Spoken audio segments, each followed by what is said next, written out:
আসসালামু আলাইকুম প্রিয় বন্ধুরা। তো আমাগো শীতলমারি চরে জরিফালি নামের মানুষের বাড়িতে হয়তো চুরে গেছে। তো সেই জায়গায় একটা হয়তো বহুত ফাঁকে থেকে একটা ফকির আছে, ফকির হয়তো বুঝতে পারেনি কিনা বাইক রবো।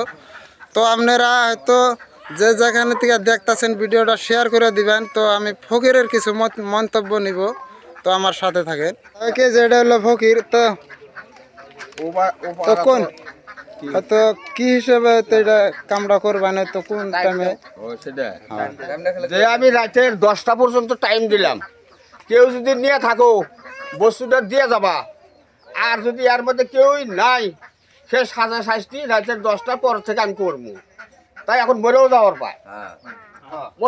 পায়, কোনো দায় দাবি নাই। তো যাই হোক, হয়তো মানুষে হয়তো যে হয়তো এই কামড়া করছেন, যদি হয়তো হয়তো নিজ ইচ্ছায় যদি না দিয়ে যান, হয়তো পরবর্তীতে ফকিরে কি করবে, হয়তো কনসে দিয়ে আপনি কি কামটা করবেন, কি সাজা হবে? আমি যে একটা কাম করবো হ্যাঁ সাজা শাস্তি পাই মরে যায়, কিন্তু আমাকে ওটা দায় নেই, আবার ওটা দায় নেই। আমি সেই জন্যই রাজ্য থেকে আমি সই নিছি। আমি টাইমও দিচ্ছি। টাইম কয়টা? রাতের 10টা পর্যন্ত, রাতের 10টা পর্যন্ত।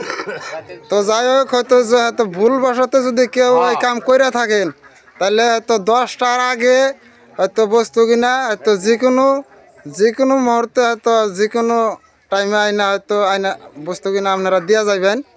হয়তো কোনো ভেজাল হবো না, কোনো দিকদারি হবো না, কারো ক্ষতি হইব না।